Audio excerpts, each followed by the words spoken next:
चलो।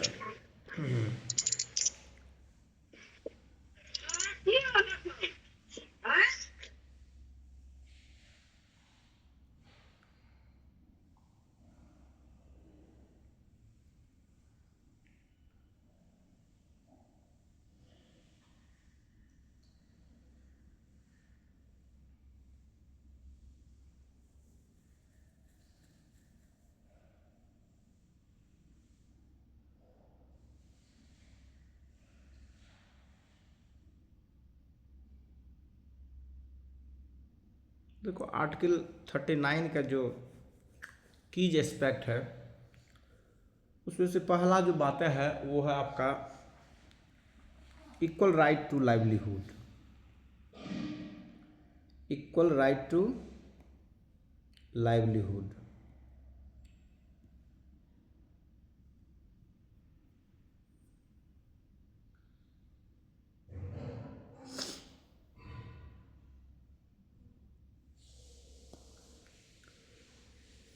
अब लाइवलीहुड का क्या मतलब होता है?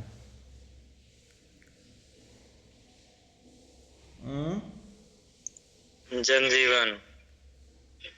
लाइवलीहुड का मतलब जीवनोपार्जन की जो बातें होती है वो लाइवलीहुड हो गया, समझे? तो state should provide equal livelihood for all people या फॉर ऑल सिटीजन्स, या प्रयास करेगा, एफर्ट्स करेगा कि भाई सभी लोगों को जो है क्या करेंगे, इक्वल लाइवलीहुड जो है देंगे। तो क्लॉज जो है 39 का जो ए है वह बातें करता है किस चीज़ का, कि वह इंश्योर करेगा मैन एंड वुमेन को have equal right to an adequate means of livelihood, कि उसके जीवनोपार्जन के लिए जो पर्याप्त है, एडुकेट मीन्स क्या हो गया, पर्याप्त। एडुकेट का मतलब क्या हो गया, पर्याप्त। पर्याप्त। लाइवलीहुड मतलब जीवनोपार्जन। तो जीवनोपार्जन के लिए जो साधन है वो पर्याप्त जो है क्या करेंगे, प्रोवाइड करेंगे। किसको? मेन एंड वुमेन को, मतलब महिला हो पुरुष हो सभी के लिए जो है पर्याप्त साधन जो है, पर्याप्त मीन्स जो है, यहाँ मीन्स का मतलब हो गया साधन, अर्थ नहीं। मीन्स का मतलब क्या हो गया, साधन। तो पर्याप्त साधन जो है राज्य क्या करेंगे, प्रोवाइड करेंगे लोगों को, कि भाई उसको क्या हो, कि जीवनोपार्जन के लिए जो है महिला और पुरुष सब के लिए जो है क्या हो, समान जो है अवसर क्रिएट करेंगे या समान उसके लिए साधन देंगे या पर्याप्त देंगे, ताकि उनके जीवन स्तर में क्या हो सके, सुधार हो सके। ये राज्य का क्या होगा, ड्यूटी होगा, कर्तव्य होगा। तो एक तो हो गया इसमें कि इक्वल राइट टू लाइवलीहुड हो गया इसका पार्ट में, उसमें जो हम लोगों ने देखा। अब इसके तहत जो हम लोग बातें करेंगे, इसके लिए जो है मनरेगा का जो प्रोग्राम है यह लॉन्च किया गया था नरेगा के रूप में 2005 में, ठीक है, national rural employment guarantee scheme के रूप में। बाद में जो है मनरेगा बन गया, Mahatma Gandhi national rural employment guarantee act के रूप में। तो यह जो है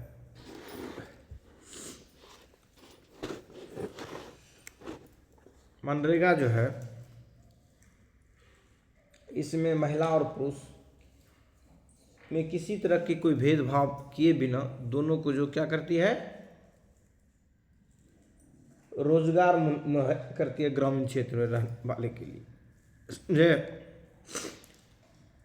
तो कहता है एम्प्लॉयमेंट स्कीम्स लाइक मनरेगा, इसको Mahatma Gandhi national rural employment guarantee scheme guarantee act जो है वो गारंटीड पेड देता है, मतलब एक गारंटेड जो है एक मिनिमम वेज जो है इतना भाई आपको देंगे। Paid work for all adult in rural areas, rural area के जितने भी एडल्ट है उसको जो है ये पेड वर्क देता है, ठीक है, रिगार्डलेस ऑफ जेंडर, बिना किसी लिंग भेदभाव के। अब ये जो चीज़ें हैं, ये बहुत बड़ा वाइटल बात ये है कि भाई जब ग्रामीण एरिया में गवर्नमेंट जो है मनरेगा जैसे स्कीम्स को लॉन्च की हुई है, उसके बाद भी जो है ग्रामीण क्षेत्र से लार्ज स्केल्स में लेबर का जो है माइग्रेशन क्यों है? तो उसके पीछे रीज़न ये है, जो मनरेगा का जो स्कीम्स है, ये स्कीम रोजगार लोगों को देने से ज़्यादा जो है यह क्या कहते हो, कुभाजन का शिकार हो गया स्कीम्स। इसके जो एग्जीक्यूट करने वाले जो एस्पेक्ट वाले जो लोग थे, उन लोगों ने इसको धरातल पर जो है कंटिन्यूड नहीं रहने दिया। इसमें बराबर जो है स्कैम की बातें आती है, ठीक है, ढेर सारे जो है शिकायतें, ढेर सारी जांचें कार्रवाई होती है और जो है पेनलाइज किए जाते हैं लोगों को, जो इससे जुड़े हुए लोग जो इसमें सेंध मारने की कोशिश कर रहे हैं। तो ये जो है लोगों के लिए जो है आइडियली जो है एक गाइडलाइंस तो उसके वेलफेयर के लिए स्टेट को दिया गया है कि भाई आप जो है इस तरह के चीज़ों को क्या करेंगे, मुहैया कराएंगे कि सभी को लोगों को लाइवलीहुड मिले, जीवनोपार्जन के लिए कुछ साधन मिले। उसके लिए स्कीम्स या उसके लिए जो योजना जो है, उसके लिए जो पॉलिसी जो है स्टेट जो बनाएंगे, उसके लिए उसको डायरेक्शन से इंश्योर करेंगे। तो जो मनरेगा है उसमें जो है ना महिला और पुरुष को गारंटेड जो है रोजगार दी जाती है, उसके लिए एक वेज तय किया गया कितना देना है, और उसमें जो है ना जेंडर की बातें नहीं है कि मेल को इतना देंगे फीमेल को इतना देंगे, वो रिगार्डलेस ऑफ जेंडर है। मतलब मेल फीमेल दोनों के साथ जो है समान भेदभाव करते हुए, समान व्यवहार करते हुए, किसी प्रकार कोई भेदभाव नहीं करते हुए रोजगार मुहैया कराई जाएगी। तो ये आपका जो था इक्वल राइट टू लाइवलीहुड के रूप में देखते हैं आर्टिकल 39 के एक एक्सपेक्ट को। उसका जो कोर्ट रेफरेंस जो दिया गया है वो भी हम लोग एक बार देख लें। कहता है people's union for democratic rights versus union of India linked this clause to the right to life under article 21। जैसा मैंने बताया था कि केसेस जो डिसीजंस हुए थे, चाहे वो हम लोगों ने अलग अलग जो स्टडी किया था प्रत्येक केस में, केशवानंद भर्ती बनाम फलना चिलना या केरला स्टेट वर्सेस फलना चिलना, जो हम लोगों ने स्टडी किया था, तो ये ढेर सारे जो है केसेस कॉन्स्टिट्यूशनल आते रहे। तो हमने बताया, तो बातें की थी कि जो कोर्ट ने इंटरप्रेट किया है वो इंटरप्रेट इस तरह से किया था कि जो directive principle of state policy है वो कम्प्लीमेंट्री है फंडामेंटल राइट्स के। तो ऐसे परिस्थिति में कोर्ट बीच बीच में जो है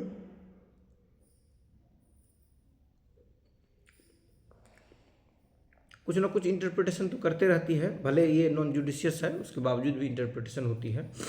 तो इसी में जो people's union for democratic right versus union of India जो है, इसमें लिंक्ड किया था इस क्लाउज को कि right to life under the article 21, कि ये क्लाउज जो है आर्टिकल 21 के तहत जो है जुड़ा हुआ है कि भाई आप जब लाइवलीहुड तैयार करते हैं, जीवनोपार्जन के लोगों के लिए साधन देते हैं, उसमें किसी प्रकार की जो है जेंडर डिस्पेरिटी नहीं करेंगे और सबों को जो है लाइवलीहुड के लिए जो है क्या करेंगे, इंश्योर करेंगे। और आर्टिकल जो 21 है वह भी है राइट टू लाइफ की बातें करती है।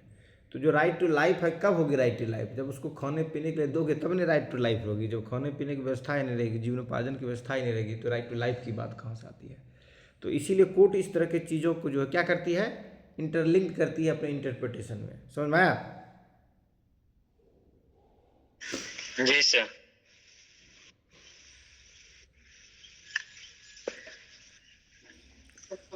उसके बाद अगला जो क्लॉज है उस क्लॉज पर हम लोग बातें करते हैं। वो कहता है distributions of resources for common good.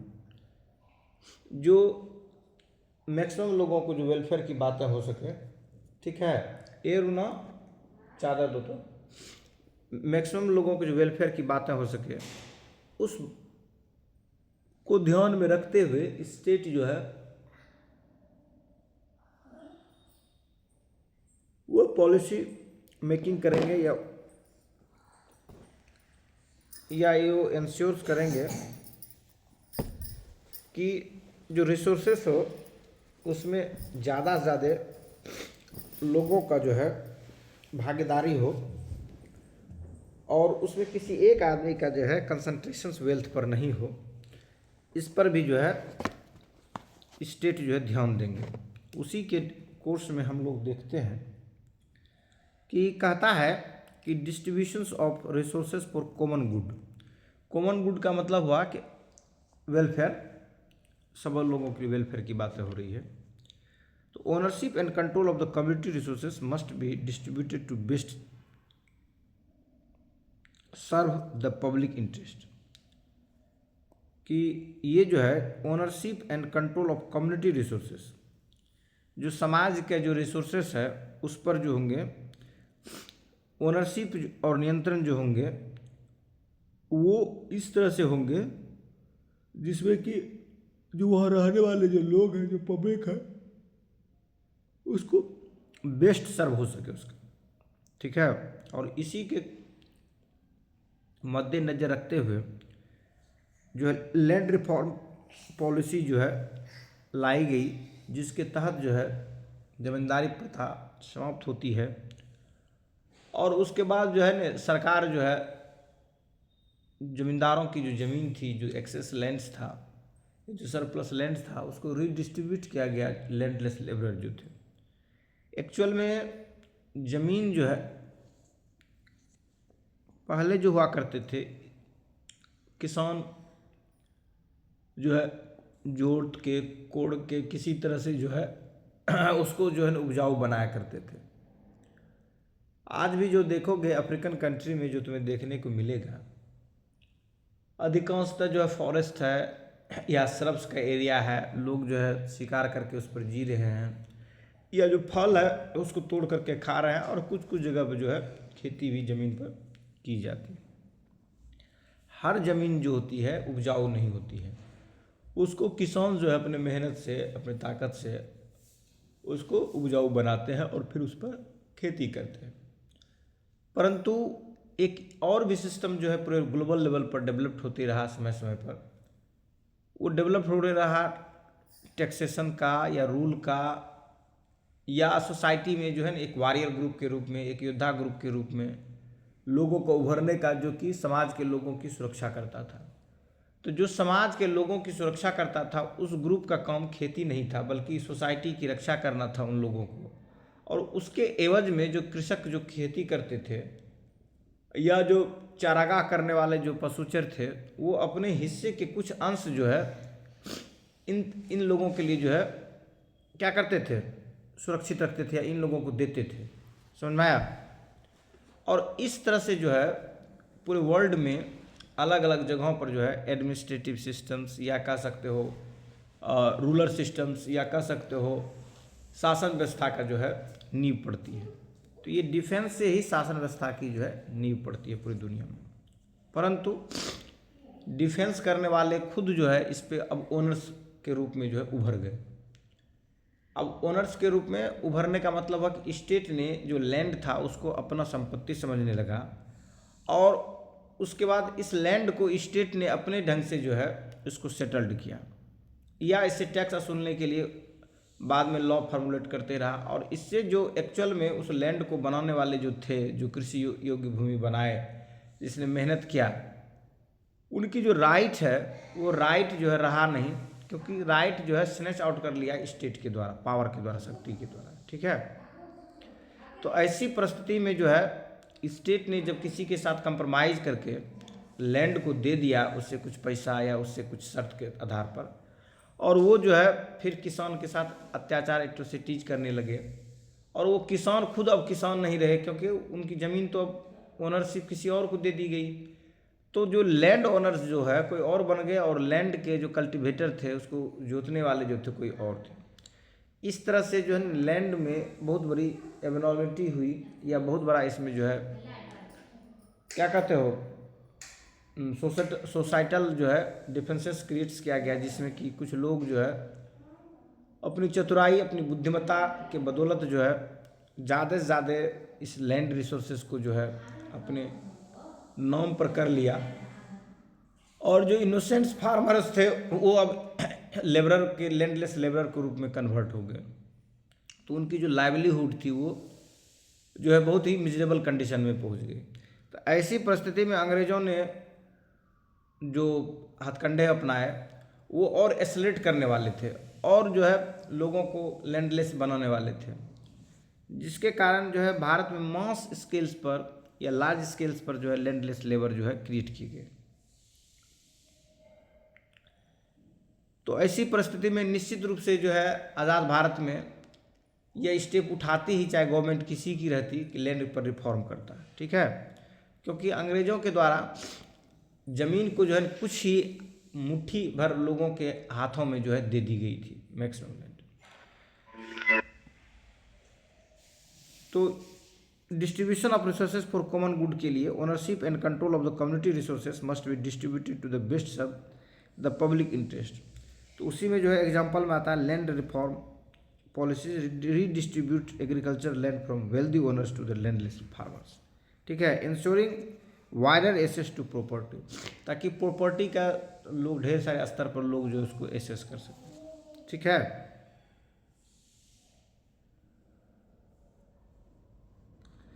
Legal instance में कहता है nationalisation of private industries such as banks coal and insurance for the broader societal benefit. और जो है गवर्नमेंट जो है बैंकों का जो प्राइवेट था उसको जो है नेशनलाइजेशंस किया, उसके बाद जो है इंडस्ट्रीज को भी नेशनलाइजेशन किया, इंश्योरेंस को भी, ताकि लोग जो है का वेलफेयर ज़्यादा से ज़्यादा जो है किया जा सके। ये सभी चीज़ें जो है आया आपका distribution of resources for common good के अंतर्गत। समझ में आया बात है। हम लोग क्लॉज ए और क्लॉज बी को देख लिए। अब हम लोग जो क्लॉज देखेंगे वो क्लॉज होगा सी। क्लॉज सी में कहता है प्रिवेंशन वेल्थ कंसंट्रेशन। ये जो कहता है कि एक जगह जो धन और संपत्ति का जो है संकेंद्रण नहीं होने देगा। संकेंद्रण मतलब एक जगह एकत्रित नहीं होने देगा। समझे बात करें, समझे? Yes sir. प्रिवेंशन मतलब तो रोकना, रोकथाम करना, ठीक है। तो कहता है preventing the wealth concentrations, prevent economic systems from leading to wealth and production concentration among few, harming societal balance. ये जो बातें हैं वेल्थ कंसंट्रेशन का, जिसको कहते हैं हम लोग संपत्ति का संग्रहण, तो ये जो है जो वेल्थ कंपटीशन है इस कंपटीशन को रोकता है। जैसे मैंने कल भी बताया था कि सरकार जो है इनकम टैक्स इम्पोज करती है ताकि एक लोगों के पास बहुत ज़्यादा वेल्थ कंसंट्रेटेड नहीं हो, और उसके जो है वेल्थ के हिस्से को लेकर के लोगों के बीच में वेलफेयर के प्रोग्राम जो है चलाते हैं, और दूसरे जो होते हैं ये रोकते हैं कि एक जगह कंसंट्रेशन ऑफ वेल्थ नहीं हो। तो इससे जो इकोनॉमिक डिसऑर्डर न हो सोसाइटी में, इसके लिए आवश्यक है कि जो वेल्थ को एक व्यक्ति के कंसंट्रेशन से रोका जाए। अब देश में कोई व्यक्ति इतना अमीर न हो जाए और देश में कोई व्यक्ति इतना गरीब न हो जाए कि एक व्यक्ति दूसरे व्यक्ति को खरीदने के लिए सक्षम हो और दूसरा व्यक्ति अपने को बेचने के लिए मजबूर हो। समझे? इसलिए यह आवश्यक है किसी भी राष्ट्र में, किसी भी देश में, कि जो प्रिवेंशन जो है वेल्थ का करना, वेल्थ कंसंट्रेशन का प्रिवेंशन करना आवश्यक है, नहीं तो इनह्यूमन प्रैक्टिस उस समाज में होने लगेगा। समझे? तो कहता है कि प्रिवेंट्स इकोनॉमिक सिस्टम्स प्रिवेंट्स करेंगे इकोनॉमिक सिस्टम्स को, वह इकोनॉमिक सिस्टम्स वेल्थ को जो है किसी खास व्यक्ति, किसी खास ग्रुप के हाथ में जो है कंसंट्रेट नहीं हो। समझे बात कि नहीं समझे?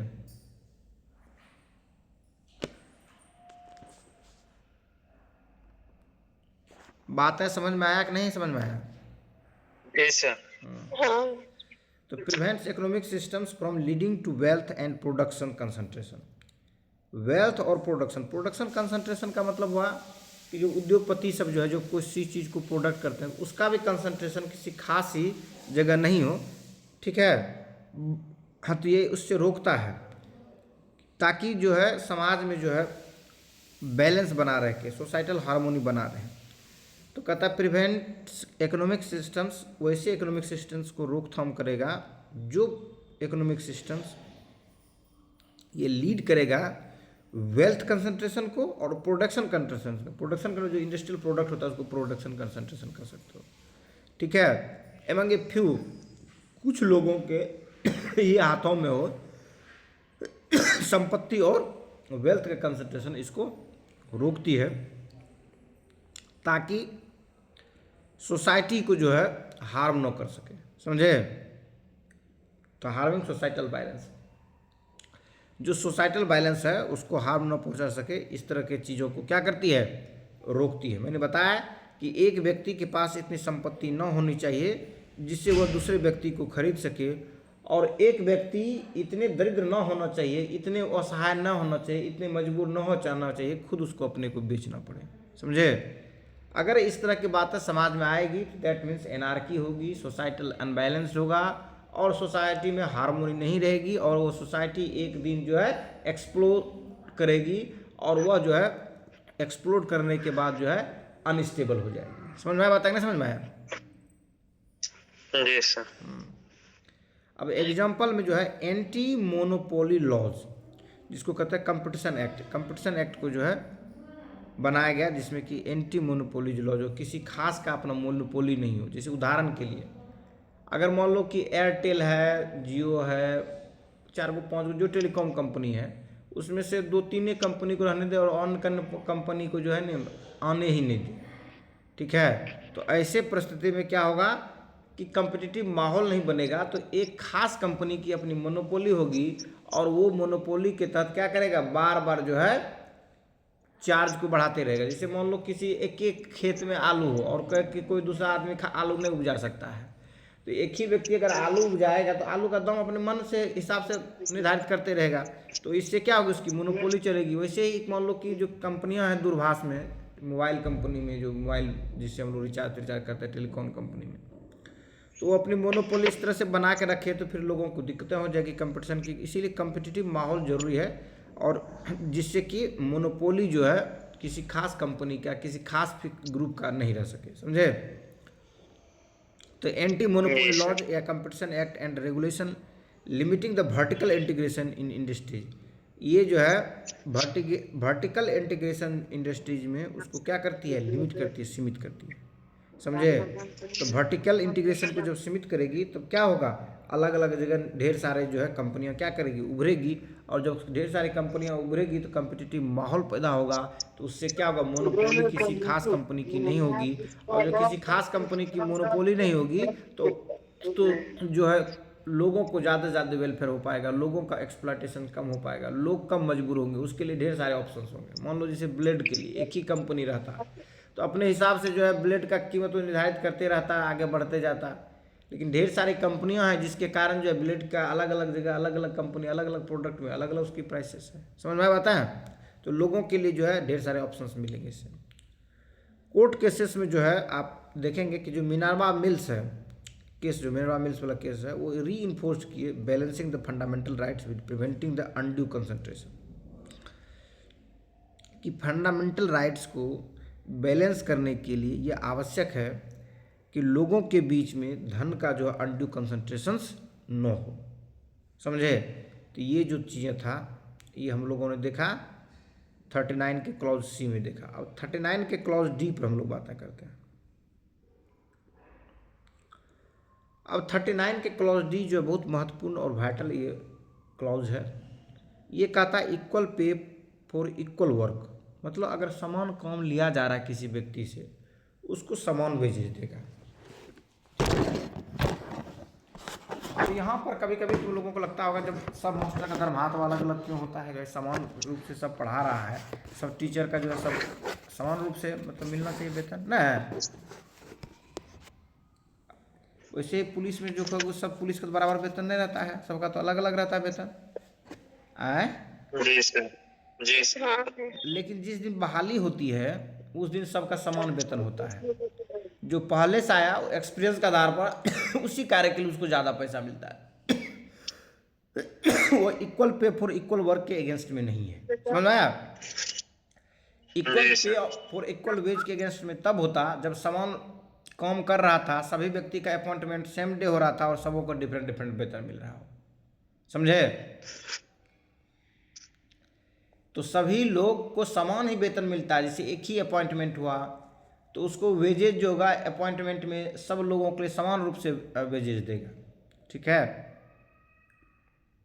वो अपॉइंटमेंट की जो टर्म है, जो कंडीशंस है, उसमें जो भी लोग आएगा, जैसे 100 आदमी आया तो 100 आदमी को बराबर वेतन मिलेगा। उसमें ये नहीं देखा जाएगा कि मेल है कि फीमेल है, कि शेड्यूल कास्ट का है, कि ईबीसी का है, डब्ल्यूबीसी का है, कि जनरल का है, ईबीएस का है, क्या है, उससे कोई मतलब नहीं रखता, बल्कि सबों को इक्वल वेजेज दी जाएगी। समझे बात नहीं समझे।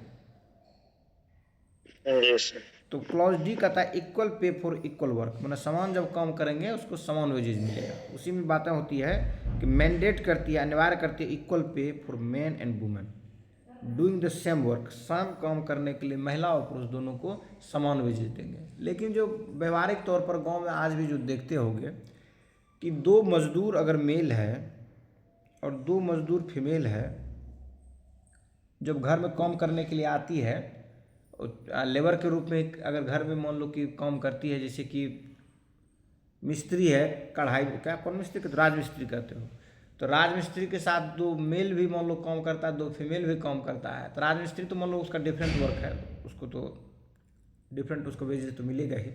लेकिन उसको हेल्प करने के लिए जो मेल मेंबर रहते हैं और जो फीमेल मेंबर रहते हैं, आज भी प्रैक्टिकली हमको लगता है गांव में इस तरह की चीज़ें देखने को मिलती है, दोनों को इक्वल वेज नहीं मिलता है। देखे हो, अरे पहले होता था, अभी नहीं होता है। अभी जानकारी नहीं है। अभी सुजाता है, हाँ भैया। ऐसा देखने को मिलता है।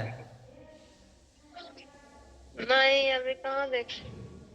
चलो ठीक है, लेकिन हमने तो देखा है अपने जो ड्यूरेशन गांव में विलेज में जब रहते थे हम, तो ऐसी चीज़ें हम देखने को मिलता था उसमें। तो ऐसी स्थितियां थी देश में जिसके कारण इस तरह की चीज़ों को स्टेट को या कॉन्स्टिट्यूशन में देना पड़ा, प्रावधानित करना पड़ा, ठीक है, कि भाई महिला और पुरुष जो भी काम करेंगे, अगर समान काम करते हैं तो उसको समान आप वेजेज देंगे, मजदूरी सेम देंगे उसको, ठीक है। इसके लिए जो द इक्वल रिम्यूनरेशन एक्ट 1976 बना, जिसमें रिक्वायर्स क्या इंडस्ट्रीज टू पे main and women equally for the identical works, मतलब जो समान प्रकार का दोनों महिला और पुरुष अगर काम करता हो उनको जो है रिन्यूमरेशन जो देंगे। रिन्यूमरेशन मतलब मजदूरी या उसको वेज कर सकते हैं, उसको उसके एवज में आप दरमाहा कर सकते हैं, सैलरी कर सकते हैं, वेतन कर सकते हैं, ठीक है। वो समान रूप से देंगे अगर दोनों आइडेंटिकल काम कर रहे हैं तो। अब प्रैक्टिकल सेम सर अभी भी होता है। फिल्म बहुत सारा जगह अभी भी होता है, फिल्म इंडस्ट्री है। हाँ, जैसे ठीक है, फिल्म इंडस्ट्रीज में भी जो है महिला एक्टर्स और पुरुष एक्टर्स में जो खासकर हीरो और हीरोइन की बात करते हैं तो उसमें भी जो है इस तरह की चीज़ें देखने को मिलता है। और कुछ कुछ हीरोइन मेल से ज़्यादा लेता है पैसा, ये भी बातें हैं, ठीक है। तो वो अलग अलग अपना टर्म कंडीशन के हिसाब से लेता है।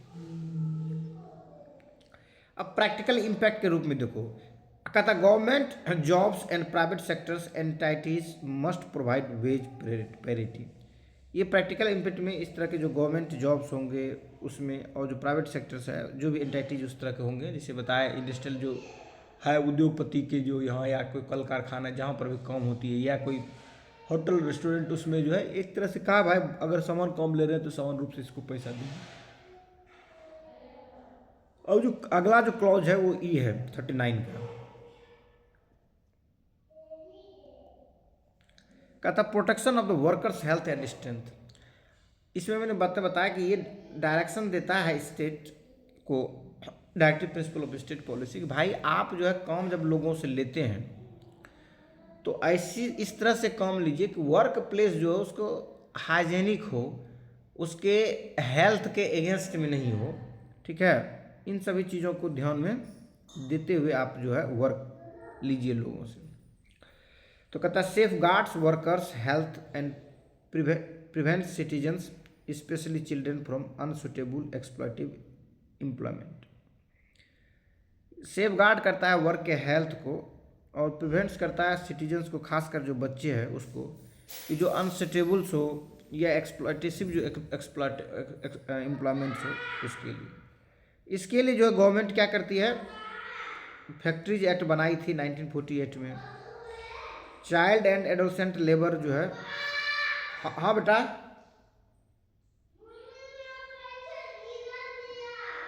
क्या गिरा दिया बेटा? अच्छा उठा लेना बेटा। प्रोविजन एंड रेगुलेशंस एक्ट 1986, ठीक है, set minimum working age and define safe conditions. मतलब जो वर्कर का हेल्थ है, उसकी जो स्ट्रेंथ है, उसकी प्रोटेक्शन की जब बातें करती है, उसमें जो है ये बातें हैं भाई कि आप काम इस तरह से नहीं लोए उससे कि उसकी जो है जीवन पर खतरा हो। अब 20-20 घंटा काम लीजिएगा, 16-16 घंटा काम लीजिएगा तो जान पर खतरा ही होगा। अब काम भी लीजिए, ऐसी स्थिति में काम लीजिए जिससे कि जो है ना वो उसके हेल्थ पर बुरा असर न पड़े। उसको जो है ना एक्सट्रीम हॉट या एक्सट्रीम कोल्ड में अगर ले रहे हैं काम तो उसके लिए कुछ इस तरह से व्यवस्था कीजिए ताकि उसके हेल्थ पर मिनिमम जो है बैड इम्पैक्ट पड़े, समझे।